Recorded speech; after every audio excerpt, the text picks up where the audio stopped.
Welcome to It's All Your Fault on True Story FM, the one and only podcast dedicated to helping you identify and deal with the most damaging humans, people with high conflict personalities. I'm Megan Hunter, and I'm here with my co-host, Bill Eddy. Hi, everybody. We're the co-founders of the High Conflict Institute in San Diego, California. Today's episode is exciting for us as we have our very first guest, Dr. Todd Grande, author of a brand new psychological drama/crime thriller called Harm Reduction. But first, we have a few quick reminders. Here's the deal. We want to hear from you. Have you dealt with a high conflict situation? Been a target of blame by someone? Or maybe you simply dread seeing that person again, but you probably have to tonight at home or tomorrow at work. So send us your questions and we just might discuss them on the show. You can submit them by clicking the Submit a Question button at our website, highconflictinstitute.com/podcast, emailing us at podcast@highconflictinstitute.com, or dropping us a note on any of our socials. You can find all the show notes and links at highconflictinstitute.com/podcast as well.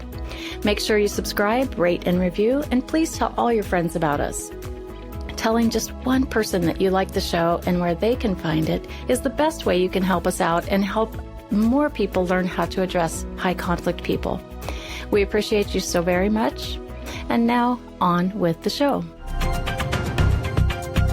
In this episode, we take a slight departure from our regular discussions on high conflict people, and instead we have the unique privilege of introducing you to our first guest on our podcast, Dr. Todd Grande, whose book, Harm Reduction, was recently published.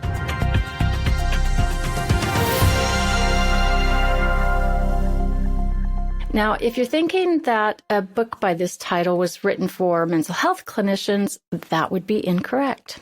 Although, they're welcome to read it and it would probably be very helpful for them. But it's actually a work of fiction. It's a psychological thriller involving a therapist, a serial killer, and a detective. It takes you deep inside the psychology of the characters. My publishing company, Unhooked Books, had the honor of publishing Dr. Grande's book along with his nonfiction Notorious series, which we'll be talking about at the end of the episode.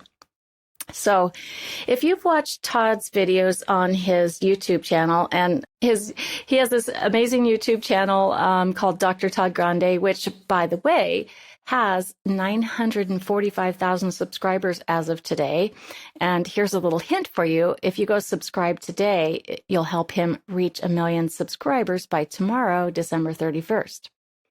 So if you watch him on that, you know that he discusses the details of various news events, court cases, celebrities, serial killers, personality theory, mental health, and a lot more. His channel is very popular, as evidenced by its very swift growth. Dr. Grande has a PhD in counselor education and supervision. He's a licensed professional counselor of mental health and a licensed chemical dependency counselor. So with that, we want to say welcome, Dr. Grande, and thank you for being on our show, and congratulations on the release of your book. Thank you. Thanks for having me. As you know, it was a huge effort to get it from your brain into the reader's hands. And we're really grateful to all the people that helped along the way. And I'm sure you spent many a late night writing this fascinating book. So let's get to talking about it. So the first question is basically, what is the book about? So Harm Reduction's mostly about three characters: a mental health counselor, a detective, and someone who turns out to be a serial killer. And it kind of features a few different time frames, but primarily in one where we see a counseling relationship develop between the counselor and the serial killer. But there's some backstory that kind of supplies perspective for that, and then kind of some other philosophical and developmental components that occur with the counselor as she's going through this experience of treating the serial killer. The main characters are Jenny Ocean, Rio Winston, and Sam Longford. And, you really nailed the characters individually. And then the weaving together of their interactions, which are, of course, driven by their personalities and motivations. So Why did you choose these particular characters? Each one, comes from a different place. I've always had an interest in true crime, and I have a number of videos I've done specifically on serial killers. So that was an area I was familiar with. They're kind of a fascinating group. There's not really that many of them, but there are characteristics. We see common characteristics across many of them, even though they don't talk to each other and they're unrelated. So there's something ideological there that can be studied, and maybe we can figure out kind of what leads to their behavior.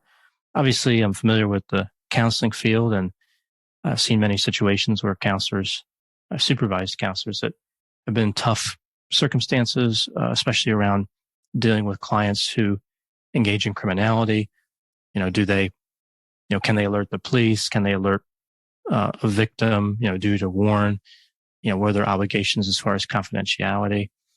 And, with the true crime, of course, with the police, obviously they're a main player in most every true crime case. Sometimes they do a good job.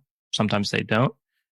And I wanted to kind of unpack the mental health and personality characteristics behind that role as well, and then how kind of it interacts with Jenny, the protagonist. I love what you said a minute ago about the serial killers don't know each other, and it just kind of made me laugh, thinking, yeah, they don't have a Facebook group. I bet it would be very popular if they did, though. I'm sure it would. Yes, it would be a very, very have a lot of followers, I'm sure.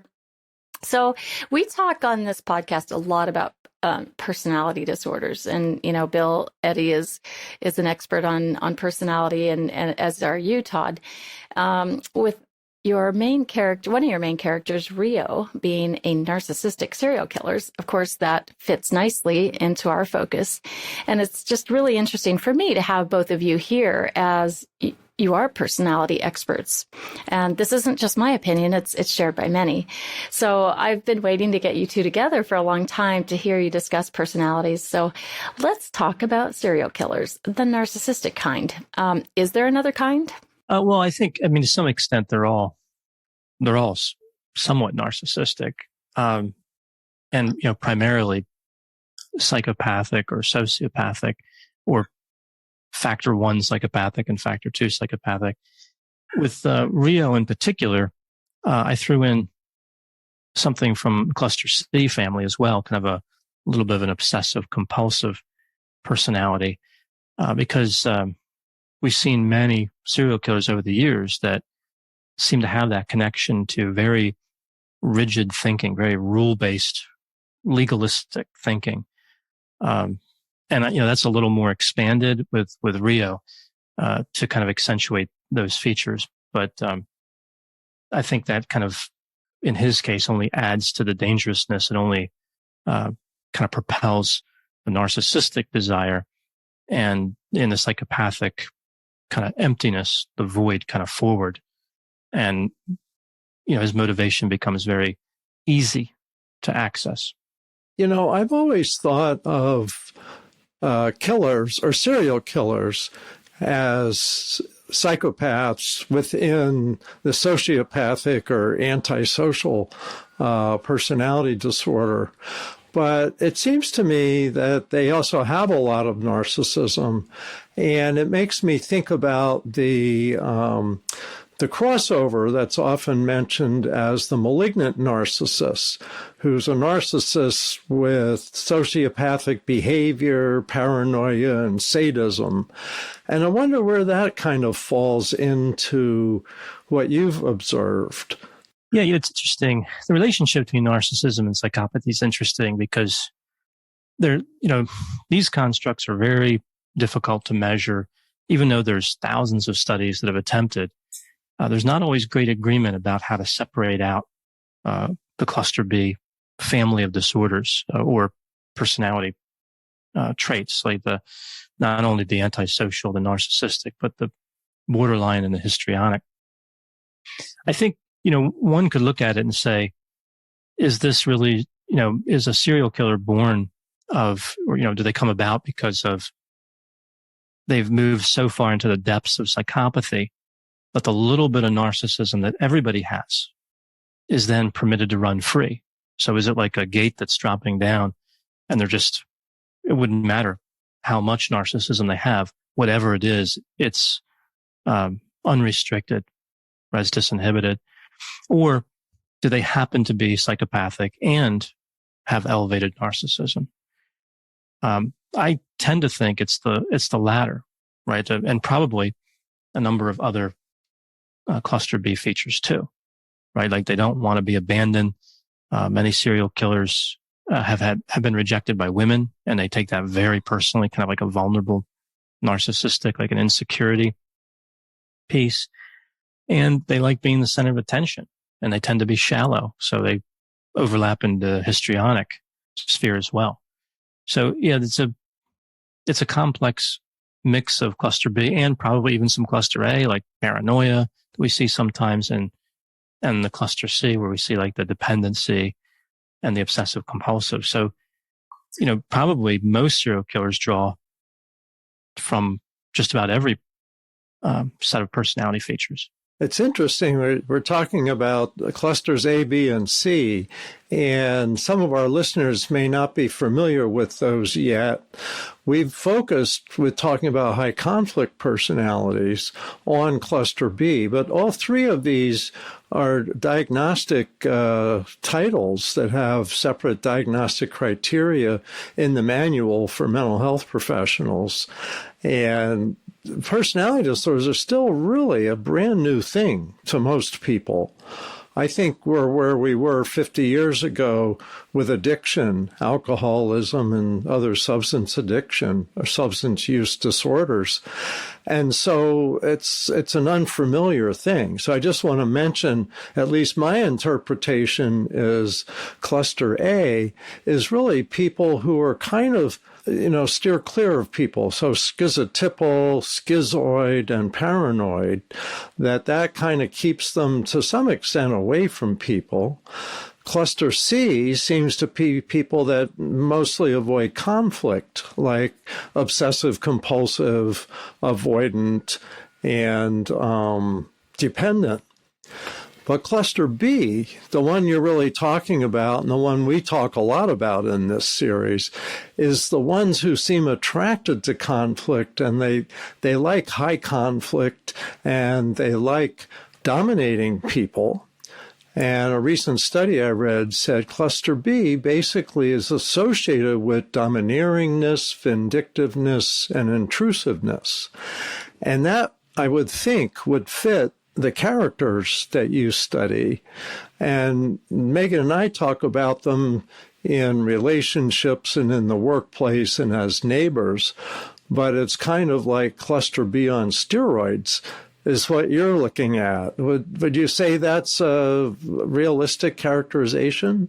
Yeah, I think cluster B is certainly the most, it's the dominating family of personality traits in serial killers.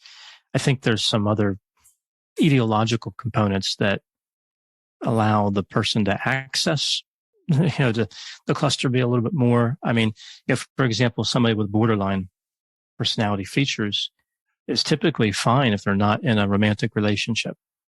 So not all personality characteristics are active at all times. Somebody with obsessive compulsive personality disorder, if they're totally getting their way, they're usually fine. It's when people start doing something they don't approve of, it falls outside the rules. And if you look at like schizoid or schizotypal, generally, if they're left alone, they tend to be very productive in work environments and they're fine. I mean, so in a sense, personality is kind of unusual diagnostically because it's largely activated through relationships, whereas other mental disorders in the DSM, Diagnostic and Statistical Manual, their symptoms can manifest alone. Somebody has traumatic symptoms, hypervigilance, can't sleep. They don't need someone else to express symptoms. Substance use doesn't require other people. Arguably some other offenses would need like a victim, right, of the person to qualify. But generally those disorders can exist when somebody's isolated. The personality features get activated through relationships. So I think with serial killers, they bounce through a series of relationships that kind of like a pinball, but they're always kind of being sprung in a direction that leads them into a more antisocial and dangerous frame of mind, to where it becomes increasingly desirable to start committing murder. Makes sense. But most people in an office or in a marriage don't need to worry that they're with a serial killer, because the numbers we're talking about are very small, correct? Yeah, it's a very unlikely confluence of circumstances. It's something that's made even increasingly difficult now, thanks to like video cameras being everywhere and people recording everything. It's, I mean, when looking somebody like Hillside Strangler or Ted Bundy or Dahmer or the early days of Joseph DeAngelo, the Golden State Killer, they had, forensically, they didn't have to worry much in terms of getting caught, unless they were caught in the act. Somebody took a picture of their face or they left a fingerprint or something. But now with, cameras and, of course, DNA, that would be the other big difference, which is how DeAngelo was caught. It's very tough for the pattern that they typically exhibit to persist for too long. If you look at like Gary Ridgway, he had a span of decades where he murdered women. That would be, impossible or very unlikely these days. So it's interesting. We're seeing in some ways more high conflict behavior now, but it sounds like hopefully less serial killing because of today's technology. It enables people to send horrible emails and to post negative things, but I guess maybe impairs a murderer. So I guess that's a little encouraging. Yeah, I would imagine. One theory of criminality is that when you block off one crime, the criminal mentality doesn't change. It just goes to another crime. Like, something becomes impossible. Like if car theft became impossible, the same people that would steal cars would go steal something else or do something else. So yeah, anybody who would be a serial killer but decided against it because they would get caught is probably still a horrible person to interact with in many environments. So they're addicted to crime, essentially. I think a serial killer is addicted to sexual domination. I think that, I feel like that's what drives most of them. And there's other ways to fulfill that desire, not necessarily homicide, like exclusively. Other types of criminal and I guess even, consensual acts might satisfy that need. So they can redirect in that direction, but they still maintain that, I think dangerous component, especially when you add in the impulsivity along with that kind of homicidal urge. Yeah, and back on the technology piece, there's kind of a flip side, right? So you could imagine potential serial killers going on a dating app, to meet women, to lure women in, women or men, I suppose, and using technology to do that, which, using those dating apps, you just don't get the vibe that your brain is meant to get when you're in person, that might warn you of danger. So you have to kind of look for other things. And I'm not sure that that's what people are looking for when they're on Tinder, right? So I don't think we're expecting someone to be a serial killer. But then on the flip side is, yeah, there are all these really great, pieces of technology that can record things. Like, for example, the Teslas record everything around them on video. So it's really hard to commit a crime around a Tesla, right? It's interesting you brought up the dating because there was a serial killer named Rodney Alcala who was actually on the dating game in, I think it was recorded in like Los Angeles, Southern California. Yeah. It was a popular show for a while. And he won. Like he was it was like 3 bachelors or whatever. He was the one that the contestants selected. Oh, dear. And when they went backstage, they met each other, whatever, after the show, however that works. And usually that's kind of a happy time. I imagine the typical discourse would be like, oh, I'm glad I picked you. We'll go have fun on a date or whatever. But instead, he was so creepy that the the woman, the contestant who won, decided not to go out with him. A wise choice. It was almost certainly a life-saving choice, her life. But yeah, over like Tinder and whatever else is available now with the internet, you can't, I mean, she probably wouldn't have known, like she probably wouldn't have had the cues available to make that decision. Right. So the upside and downside of technology, I suppose. Well, this raises a question I want to put in here, and that is, you said she might not have seen the cues that she saw because she met him in person after the show.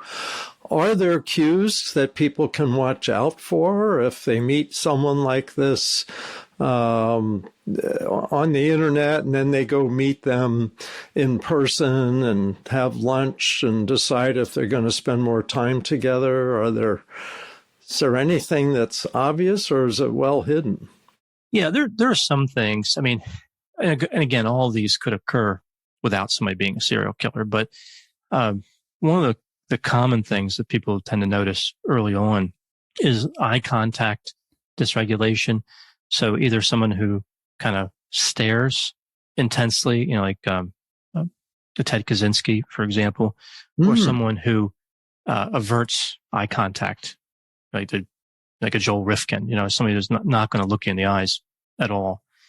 I think an early interest in sex in a dating relationship, like very early, like in the first 20 minutes of talking or whatever, kind of stereotypically grandiose behavior, or dominant behavior, like say a restaurant, someone who's putting down the waiter or waitress, who's demanding service right away, who wants the best of everything, like kind of trying to show off. Because even a vulnerable narcissist will present as a grandiose narcissist over brief periods of time.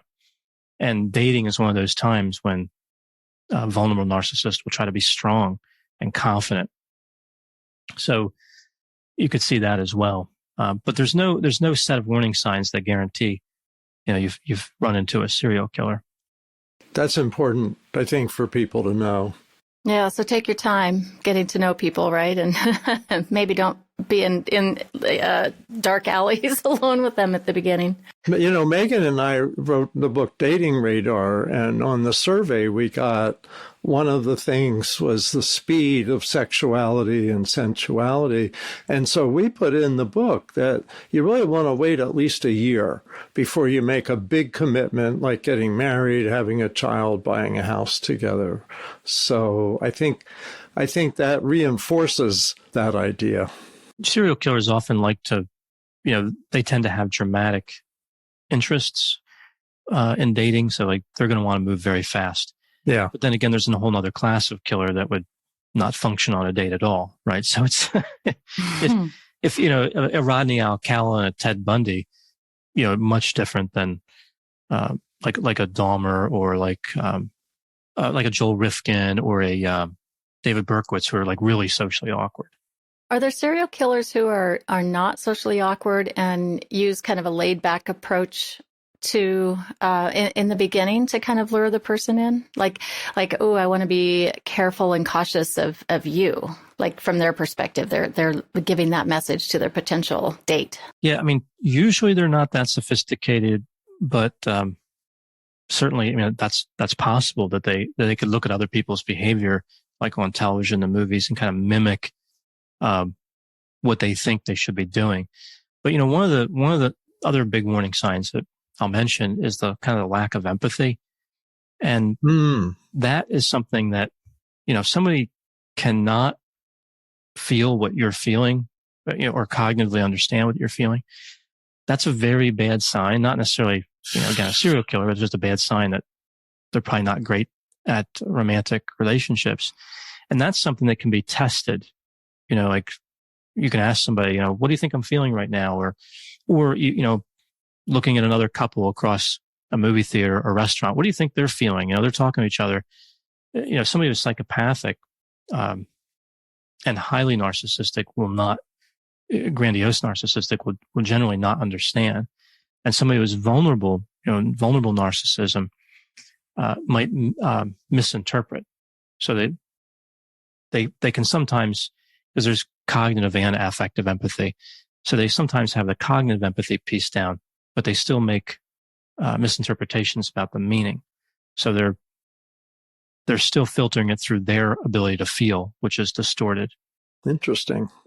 Yeah, we talk about lack of empathy a lot when it comes to, our definition of high conflict personalities. And, it may be a person who can have empathy, perhaps, maybe someone with borderline personality, but when they're in an upset state, there's just no empathy for the other person, right?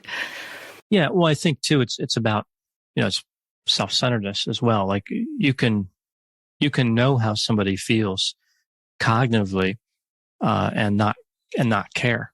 And I think that's largely what happens with psychopathy is there's a willful indifference and narcissism to some extent as well, where they might get it, but they're so indifferent. It doesn't matter to such an extent that they're not going to act on it at all. So, functionally, they have no empathy. Interesting. So when you wrote the character Rio Winston, your serial killer in Harm Reduction, is he kind of an amalgam of different serial killers, or did you just put different personality traits together, or kind of what was your direction? Yeah, there's definitely some serial killers out there who kind of offered, their stories offered inspiration into that character development. I think Gary Ridgway, the Green River Killer, just the high level of caution, I would say conscientiousness that he used, which was, I think, probably more conscientious than any serial killer who's notorious that I can think of, to the point where, in terms of the forensic police investigation, he threw them off with planting clues, and like he thought through a lot. One time he left tire tracks, disposal site by accident, so he threw away all the tires and bought new tires, which I've never heard of a serial killer doing.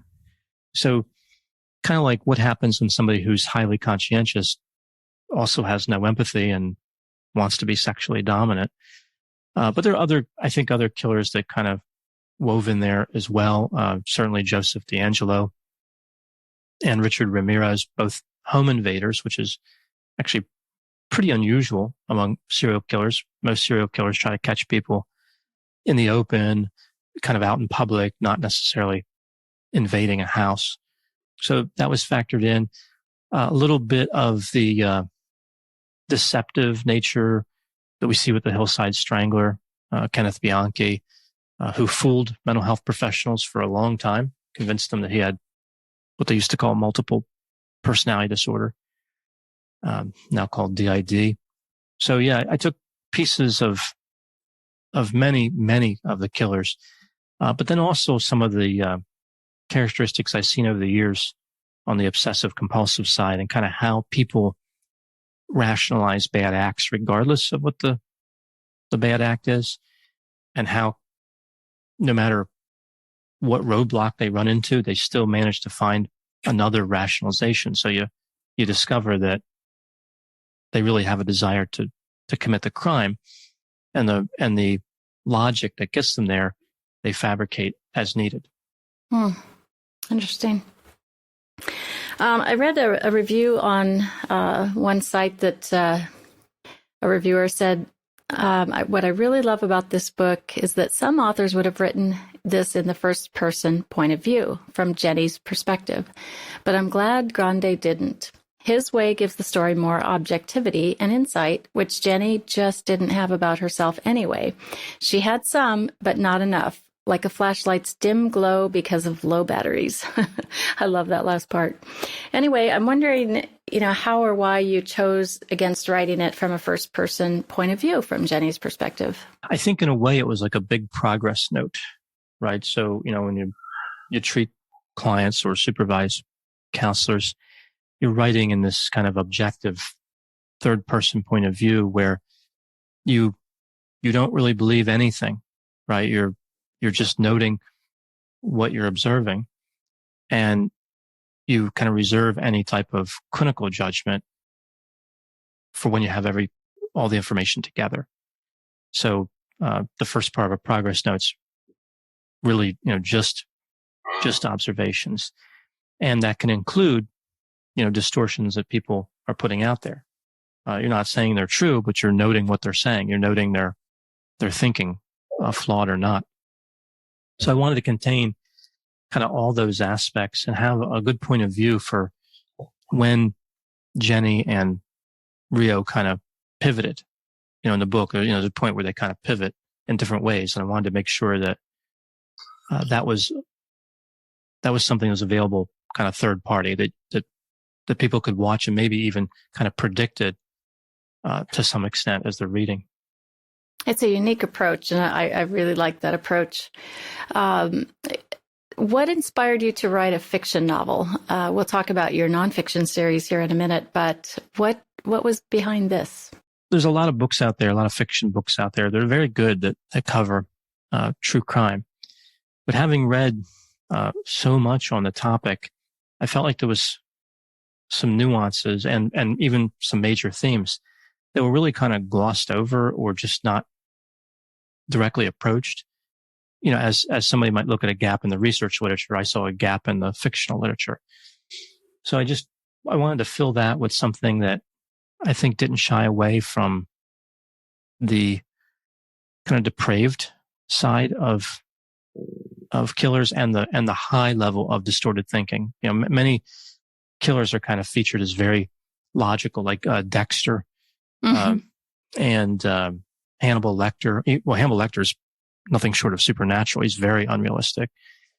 So they're fascinating characters and they're very well written, to be sure. But there's a realism that's missing from kind of the well-known fictional serial killers. Yeah, I like that a lot. What would a mental health clinician learn from this book? That's a good question. Yeah, that was a little bit of a surprise on you. Yeah, I think it's anxiety provoking. I don't know about learning, but I think it would be a little anxiety provoking. What if I, end up seeing a client who's a serial killer? I think as long as they don't have a secret about you, you're probably okay. Yeah, well, that's it. Clean living, right? That's one thing they could learn. But I think just maybe recognizing their own biases, like Jenny seems so put together in one sense, getting a license and going to private practice, but so deeply flawed in another sense with her terrible secret and a history of drug use. And so, maybe just an opportunity to kind of look at one's behavior and recognize what biases might be carried on. Sometimes also in counseling, it helps to look at extremes. And certainly the behavior in the book is quite extreme as compared to what any counselor is realistically ever going to see in practice. Yeah. So having been a therapist, I don't need to worry about reading this. It won't shock me too seriously. Yeah, I don't think it'll damage any therapist, but okay, I think for I think the risk would be on a very new counselor, first getting into it, to think, well, how many serial killers am I going to have and all this? Chances are none, so it'll work out. That's good. Does that satisfy your curiosity, Bill? Yes. In my 12-year therapy experience, I don't think I ran into any, although I did meet Betty Broderick at a school meeting when I was talking about substance abuse treatment, and she came because of her two daughters. This is before she killed her husband. So I can say I met someone, but I, to my knowledge, never had any in therapy. Yeah. So, Todd, will there be a follow-up book? Because that's what I'm already seeing in the Amazon reviews and other reviews is, we'd like to continue learning about these characters and how the story continues. I certainly wrote the first one with a sequel as a potential. So it's, mechanically built into the book. There's an opportunity to build on the story. Well, your publisher approves. Right. Yeah, absolutely. Yeah. And I'm very open to it. I have a few ideas. That book took a long time. Well, it took a while to write, but it was a long time to kind of put together the major character descriptions and the shifts in the story. So I'm So there's a whole stage that occurs, before I even write anything down where or before I put in a paragraph together where I'm doing outlines. And I have started that. I've started to outline. For me, the organization's a big part of what makes a book work. That's one of the other things I saw in a lot of other books I read is I was frustrated with the way they kind of bounced around without any type of justification to move that storyline. It's like just almost like they just ran out of things to say, so they shifted. So I like everything to flow at a higher level before I can get it to flow at a mid and a detail level. So yeah, I think it's certainly possible. I have a few ideas that are coming together. Sequels in movies are always tricky, right? It's always kind of a pothole. Yeah. And I want to make sure that, I realize this is a movie, but I want to make sure I don't run into a sequel error. Well, and that's the next question is, have you had any calls from movie studios yet? I'd be thrilled if somebody was interested. I think it could drive a pretty good movie. I think it's very dependent on the specific casting of Jenny. I don't know if I don't see the Rio character as shockingly difficult to cast, and certainly the detective's not. But I worry about who would play that counselor. That's a very complex character. Interesting. No one comes to mind right off the bat, so that's a dilemma. But I'm sure they could find someone. So, if you love personality theory, you'll love this book. If you love reading about serial killers, you'll love this book. And if you love plot and suspense, you'll love this book.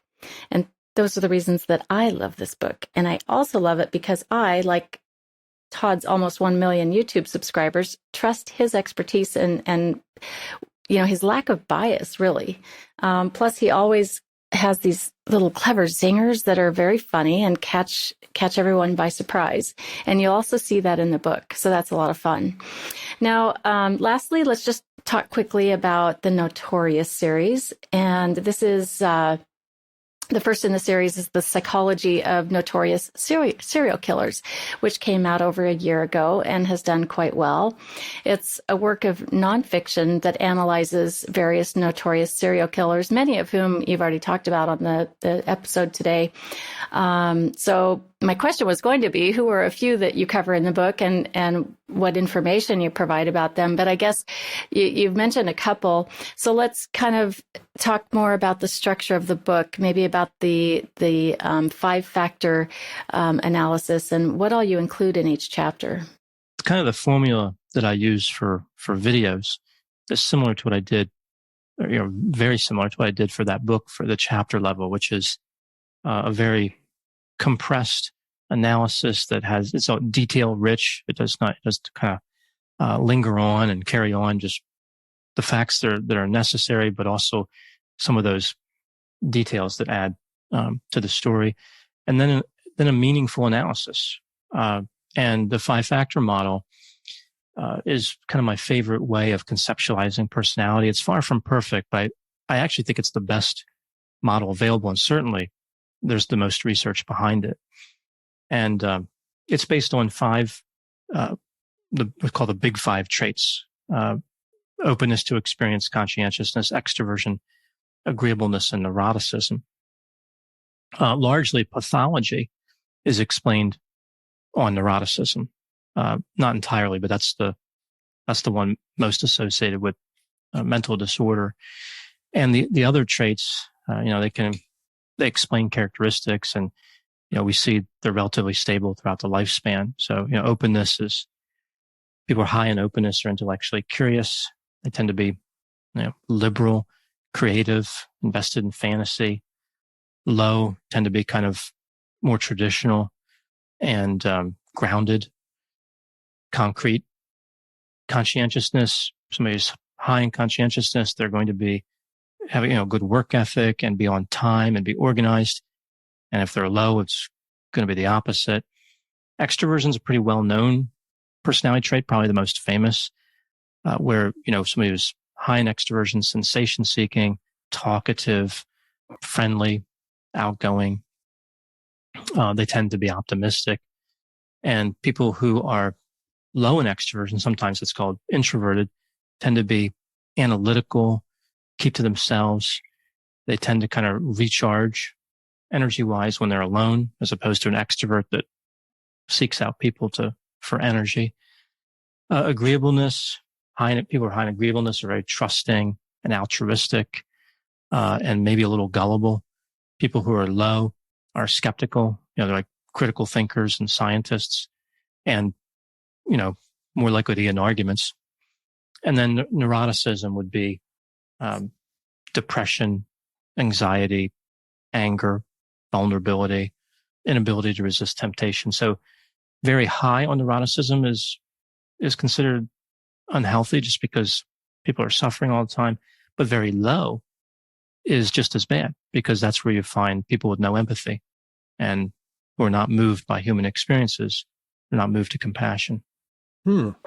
Now, the next two in the Notorious series is The Psychology of Notorious Church Killers and The Psychology of Notorious Celebrity Deaths, which both come out in 2022. Both are already receiving attention for obvious reasons. What are those two about? Well, it's the same formula, in essence, where I'm analyzing mental health and personality factors, except with figures from, who are notorious for different reasons. Like the church killers, you see, these like spiritual gurus that have built cults and people like that, like the Marshall Applewhites, Jim Jones, David Koresh. And then with the celebrity deaths, tragic deaths, right? So, not people that died from natural causes, but talking about tragic, usually young deaths, like musicians and actors and various people who, for whatever reason, could not compensate with developing fame and wealth. So those will be out in 2022, and we're pretty excited about those. So thank you for being with us today, Todd. We are really, it's been an interesting and fascinating discussion about your books and about serial killers especially. So if you're looking for his books, they're available anywhere books are sold in print or as ebooks. And then The Psychology of Notorious Serial Killers is already out and available as an audiobook.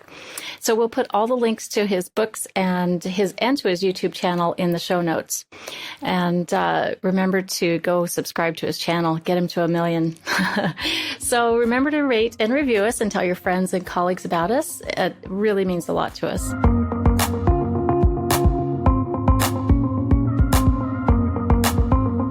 The next episode, we will again be joined by guest, retired Judge Honorable Karen Adam and attorney Annette Burns, who is a member of the American Academy of Matrimonial Lawyers and past president of the Association of Family and Conciliation Courts, who together with Bill developed a 6-hour video series wherein they interviewed 16 leading domestic violence experts. This is especially applicable to family law and divorce, but it's really helpful to anyone who is wanting to know more about domestic violence and relationships. So you won't want to miss this 2-part interview. And until then, curl up with one of Todd's new books and enjoy a great read. Enjoy every day as you work toward understanding humans and infusing those around you with calmness.